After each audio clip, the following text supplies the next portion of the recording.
Sometimes the markets just need to take a step back and relax a bit.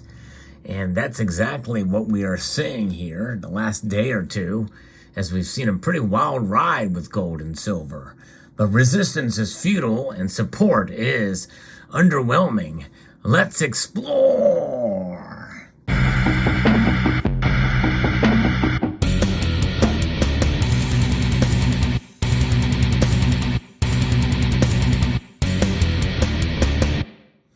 Yes, when we talk about support for gold and silver prices, well, and that typically is a level that is not really exciting for many of us.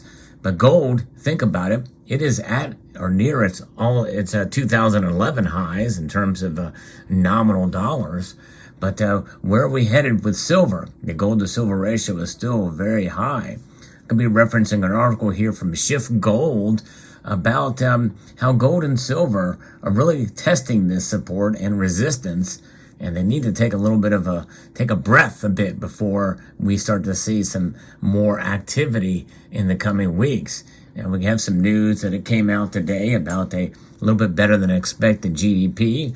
But we all know that there's probably a lot that is contributing to the GDP that the government doesn't want to tell us about. And that is that the government themselves are providing your taxpayer money to contribute. It's sort of a false narrative that they have in terms of real gross domestic product growth based off of economic activity. But that's another point we'll maybe talk about in due course. But here we are, and if you don't mind, if you can press that thumbs up button and share this video, it'd be most helpful. The price analysis last month that was talked about, that the metals have shaken off their weakness and look to be headed higher.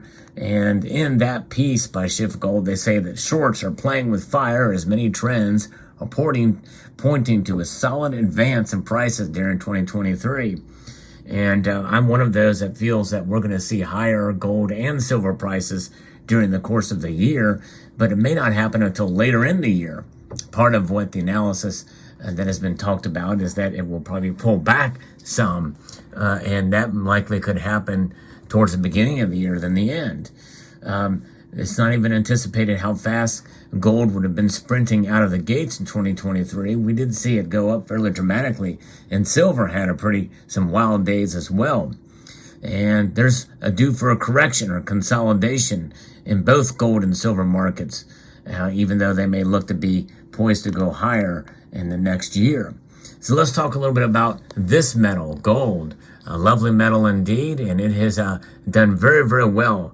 2023 so far has been very exciting for gold, and maybe not so much for silver, but let's talk a little bit about gold now. It had gotten hung up on an $1,800 many times over the last few years. This time it broke through with a vengeance, blasting right into $1,900 and beyond. The price was at $1,630 as recently as November the 3rd. So the current 20% move up has been fast and furious, catching many shorts off guard. The price advances like this typically run out of steam and need time to consolidate.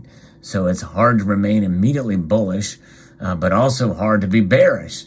So it's kind of a neutral outlook for gold at this point, considering where it is. It may have been, reached its highs, at least for the time being. In fact, as I record this video, gold is actually down over 3/4 of a percentage point.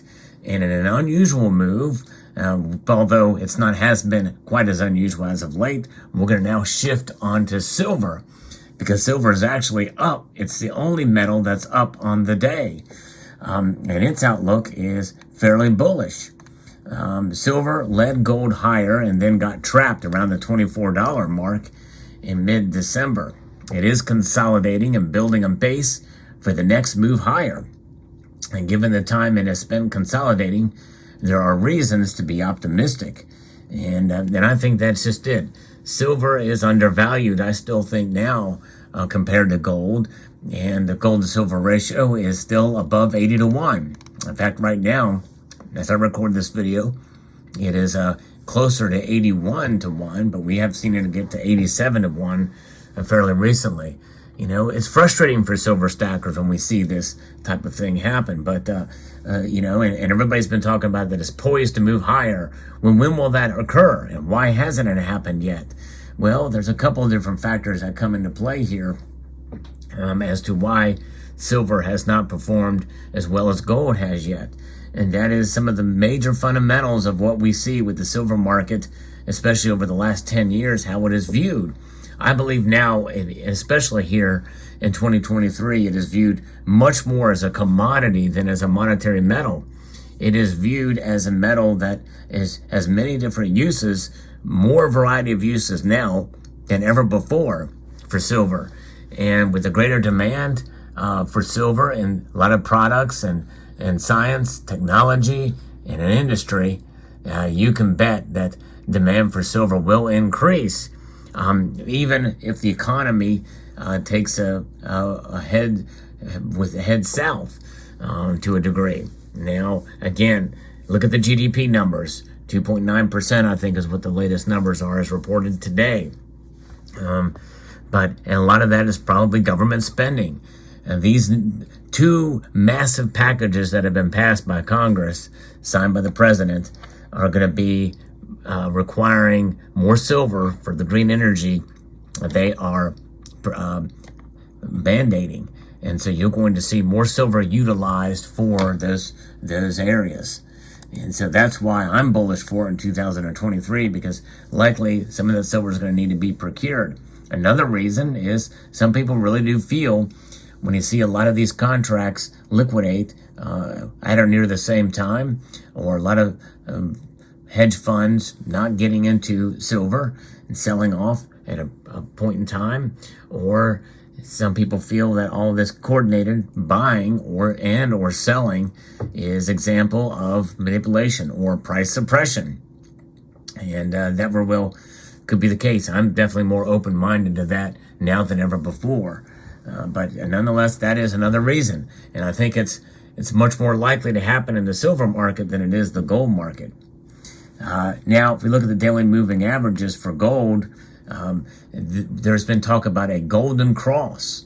The 50-day moving average, which is at 1821, now sits comfortably above the 200-day moving average at $1,787. With the current price now at around $1,931 an ounce, well above both, the momentum looks set to continue. It's likely that the 50-day moving average needs time to catch up to the price, which will likely require consolidation or price pullback.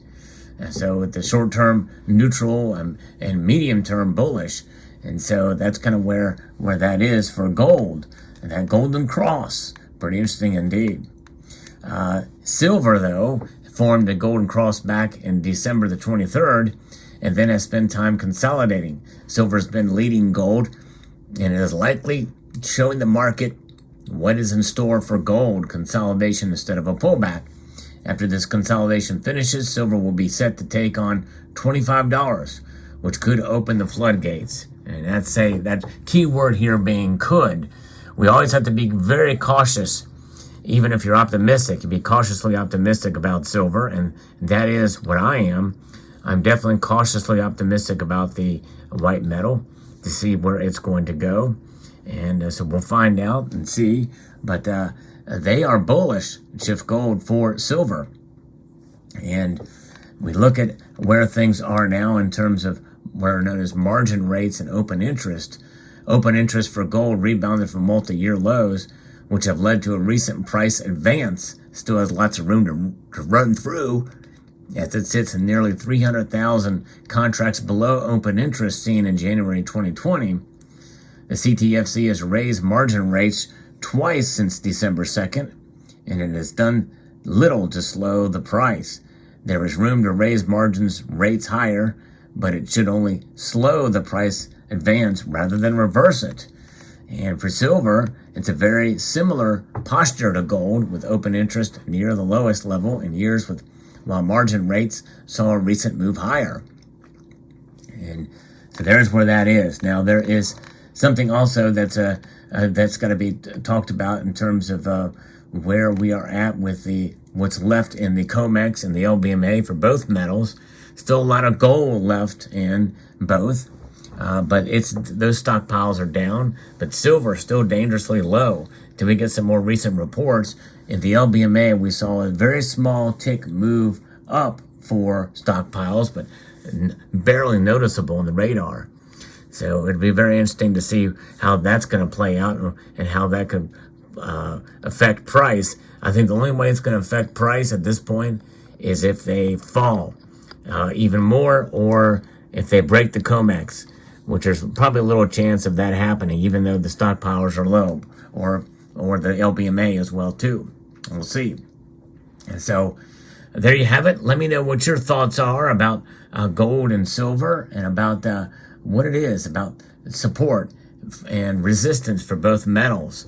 I think silver has a lot more resistance at this point. And that's just my own feeling. It seems like it really can't get much past $24 and $24.50. But I think once we do see 25, a number we've not seen in a while, then I think it could take off. But I think we're going to see some resistance, at least in the short term there. Let me know what your thoughts are in the comment section below. I hope you found this video insightful and informative. I would like to extend a multitude of gratitude to you all for taking the time to watch, and to encourage you to please rate, share, comment, and subscribe.